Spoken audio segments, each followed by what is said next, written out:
Hi everyone, my name is Alexa and I'm from the Cannon Falls Library, and today we are doing another installment in our book series called One More Chapter, where we read different chapters from books.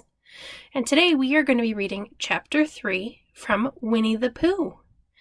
And Winnie-the-Pooh was written by A. Milnes and it was illustrated by Ernest H. Shepard. And today we are going to be reading Chapter 3, in which Pooh and Piglet go hunting and nearly catch a woozle. The piglet lived in a very grand house in the middle of a beech tree. And the beech tree was in the middle of the forest, and the piglet lived in the middle of the house. Next to his house was a piece of broken board which had Trespassers W on it. When Christopher Robin asked the piglet what it meant, he said it was his grandfather's name, and had been in the family for a long time.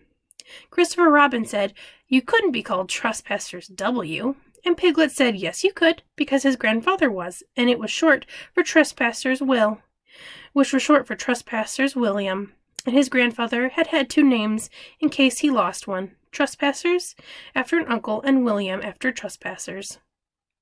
"I've got two names," said Christopher Robin carelessly.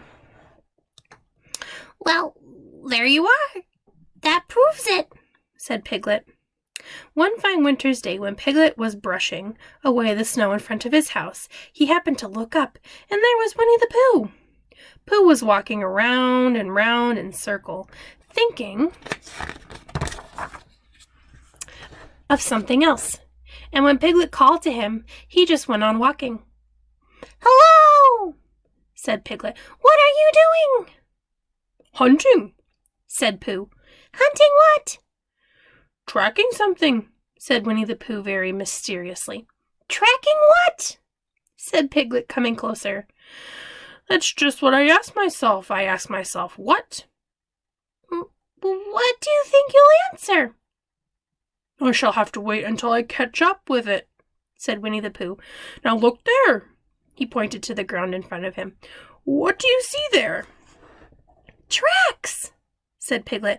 "Paw marks." He gave a little squeak of excitement. "Oh, Pooh, do you think it's a woozle?" "It may be," said Pooh.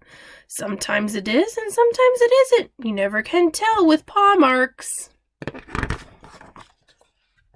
With these few words, he went on tracking, and Piglet, after watching him for a minute or two, ran after him. Winnie-the-Pooh had come to a sudden stop, and was bending over the tracks in a puzzled sort of way. "What's the matter?" asked Piglet. "It's a very funny thing," said Bear, "but there seems to be two animals now. This, whatever it was, has been joined by another, whatever it is, and the two of them are now proceeding in company. Would you mind coming with me, Piglet, in case they turn out to be hostile animals?" Piglet scratched his ear in a nice sort of way and said that he had nothing to do until Friday and would be delighted to come in case there really was a woozle. "You mean in case it really is two woozles?" said Winnie-the-Pooh, and Piglet said that anyhow he had nothing to do until Friday, so off they went together. There was a small spinnery of larch trees just here, and it seemed as if the two woozles, if that was what they were, had been going around this spinney. So round the spinney went Pooh and Piglet after them.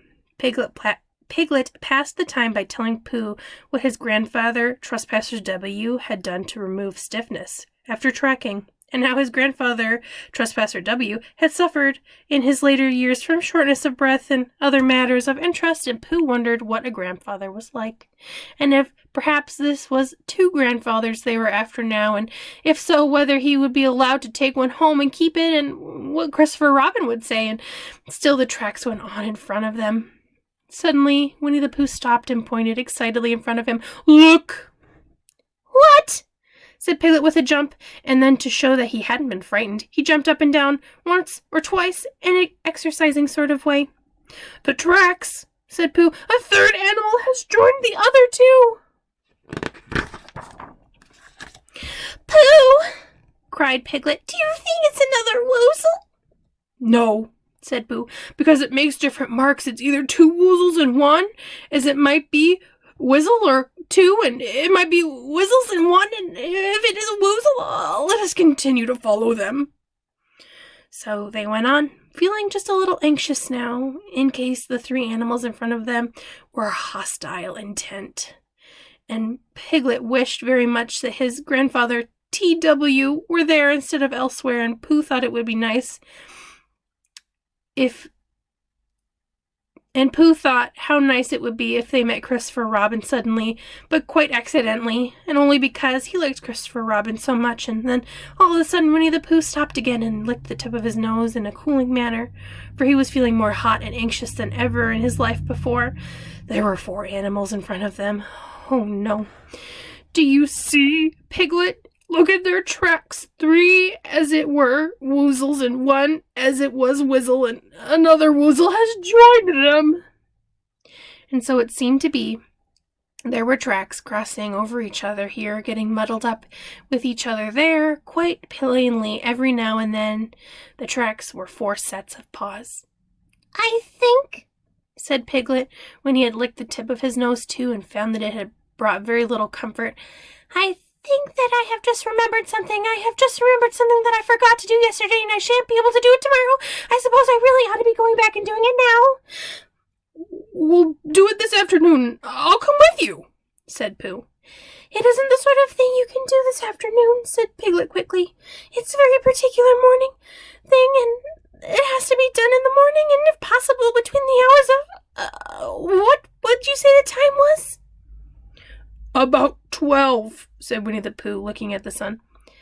"Between, as I was saying, the hours of 12 and 12:05, so really, dear Pooh, you'll excuse me." "What's that?" Pooh looked up at the sky, and then, as he heard the whistle again and looked up into the branches of the big oak tree, and then he saw a friend of his. "It's Christopher Robin," he said. "Oh, then you'll be all right," said Piglet. "You'll be quite safe with him. Goodbye." And he trotted off home as quickly as he could, very glad to be out of all danger again. Christopher Robin came slowly down his tree. "Silly old bear," he said, "what are you doing?" "First you went around the spinny tree twice by yourself, and then Piglet ran after you, and you went round again together, and then you were going around 4th time, and—" "Wait a moment," said Winnie-the-Pooh, holding up his paw. He sat down and thought in the most thoughtful way he could think. Then he fitted his paws into one of the tracks, and then he scratched his nose twice and stood up. "Yes," said Winnie-the-Pooh. "I see now," said Winnie-the-Pooh.